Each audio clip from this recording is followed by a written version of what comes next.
दोस्तों, वीडियो शुरू करने से पहले कृपया आप मेरे चैनल को सब्सक्राइब जरूर करें और साथ में बेल आइकन को भी दबा दें ताकि मेरे नए वीडियो का नोटिफिकेशन आपको मिल जाए। अब देर न करते हुए आज की कहानी शुरू करते हैं।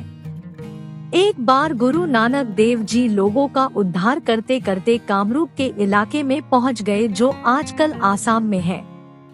भाई मर्दाना को बहुत भूख लगी थी, इसलिए उन्होंने गुरुजी से गांव जाने की आज्ञा मांगी और कहा, मुझे बहुत भूख लगी है, मैं गांव में जाकर कुछ खाने का प्रबंध करता हूँ।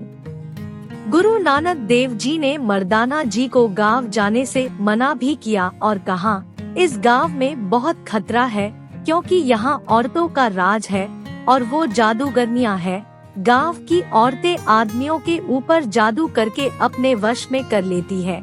लेकिन मर्दाना जी ने कहा, आप ठीक बोल रहे हो, लेकिन खाने के बिना भी तो काम चल नहीं सकता, इसलिए खाने के इंतजाम के लिए गांव में जाना ही पड़ेगा।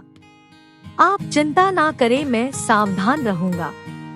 भाई मर्दाना जी जब गांव में पहुँचे तो गांव की खूबसूरती देखकर हैरान रह गए। मर्दाना जी को गांव में हर चीज खूबसूरत और मनमोहक लगी। गांव में मर्दाना जी को कुछ औरतें कुएं पर पानी भरती हुई नजर आई। मर्दाना जी उन औरतों के पास गए और उनको कहा, मुझे बहुत प्यास लगी है, क्या आप मुझे पानी पिला सकती है? भाई मर्दाना जी की भाषा और वेशभूषा देखकर सभी औरतें आपस में बातें करने लगी कि ये कोई परदेसी लगता है, हम इसको अपने जादू के जाल में फंसा सकती हैं। उन औरतों में से एक औरत ने मर्दाना जी को पानी पिलाया और अपनी जादू की शक्ति से अपने वश में कर लिया। उस औरत ने तांत्रिक विद्या से तैयार किया एक धागा मर्दाना जी के गले में डाल दिया। इस धागे में वशीकरण मंत्र का प्रभाव था। ये धागा जिसके गले में डाल दो, वो व्यक्ति धागा डालने वाले का गुलाम बन जाता है। अब भाई मर्दाना उस औरत के वश में थे और जो भी वो औरत कहती थी, भाई मर्दाना जी वही कर रहे थे। कहने का मतलब ये है कि भाई मर्दाना जी एक आज्ञाकारी सेवक की तरह उस औरत के गुलाम हो गए थे। उधर दूसरी तरफ गुरु नानक देव जी भाई मर्दाना जी का इंतजार करते रहे। जब मर्दाना जी वापस नहीं आए तो गुरु जी सब कुछ समझ गए। गुरु जी खुद मर्दाना को तलाश करने के लिए गांव में आ गए। जब उन औरतों की नजर गुरुजी पर पड़ी तो वो समझ गई, ये परदेसी पहले वाले परदेसी का साथी है और उसे खोजने के लिए यहाँ आया है, हमें इसको भी अपने वश में करना होगा। औरतों ने गुरु नानक देव जी के चेहरे की तरफ देखा तो वो समझ गई कि ये परदेसी पहले व्यक्ति की तरह सीधा साधा नहीं है, बल्कि बहुत तेज और चतुर है। ये सोचकर सभी औरतें गुरुजी के गले में तंत्र मंत्र विद्या वाला धागा डालने के लिए पहुंची।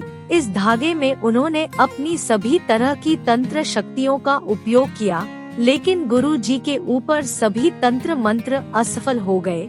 उन औरतों का कोई भी वार गुरु जी के ऊपर कामयाब नहीं हो सका। गुरु नानक देव जी मर्दाना जी की तरफ बढ़े। गुरु जी को अपनी तरफ आते देखकर भाई मर्दाना भेड़ की तरह मैं करने लगे, जैसे वो गुरु जी से मिन्नतें कर रहे हो कि मुझे इस मुसीबत से बचाओ। गुरु जी ने मर्दाना से कहा, मर्दाना जी बोलो सत करतार, तुम एक इंसान हो, कोई भेड़ नहीं हो। इंसानों की तरह खड़े हो जाओ और अपना रबाब उठाओ। इन भटकी हुई औरतों को सही रास्ते पर लाने के लिए अपने रबाब के साथ मेरी मदद करो। मर्दाना जी उठ गए और गुरु जी के चरणों में गिर गए। इसके बाद उन औरतों ने ये सारी बात अपनी रानी जादूगरनी नूरशाह को बताई। जादूगरनी नूरशाह ने जब औरतों की बात सुनी तो वो खुद चलकर गुरुजी के पास आई और अपनी शक्ति से गुरुजी को अपने वश में करना चाहा, लेकिन गुरु नानक जी के ऊपर जादू ना चला। जब जादूगरनी नूरशाह अपने सभी तंत्र मंत्र करके हार गई तो वो गुरु जी से माफी मांगने लगी और कहने लगी, हम लोगों ने बहुत पाप किए हैं, हमें इन सभी पापों से आजाद करो। गुरु नानक देव जी ने कहा, कभी भी अपनी शक्ति का गलत इस्तेमाल मत करो। अगर अपना भला चाहती हो तो मनुष्य के कल्याण के लिए काम करो, जिससे परमात्मा खुश होगा। तुम्हारा और बाकी औरतों का भला भी इसी में है कि तंत्र मंत्र विद्या त्याग कर सत्संग की स्थापना करो, जहाँ राम नाम की उपासना हो और सभी उस परमात्मा की भक्ति करें। गुरु नानक देव जी के वचन सुनकर जादूगरनी नूरशाह ने सिखी को धारण कर लिया और प्रचारक के तौर पर काम करने लग गई। जादूगरनी नूरशाह ने अपनी सारी धन दौलत लोगों में बांट दी और अपने सभी दास दासियों को आजाद करके सिखी का प्रचार करना ही अपने जीवन का लक्ष्य बना लिया। शिक्षा। इस सुंदर साखी से हमें ये शिक्षा मिलती है कि हमें अपनी ताकत का कभी भी गलत इस्तेमाल नहीं करना चाहिए। अगर हमें परमात्मा ने कुछ विलक्षण ताकत दी है तो उसे लोगों की भलाई के लिए इस्तेमाल करना चाहिए, क्योंकि इस दुनिया में परमात्मा ने हमें भेजा ही एक दूसरे की मदद के लिए है।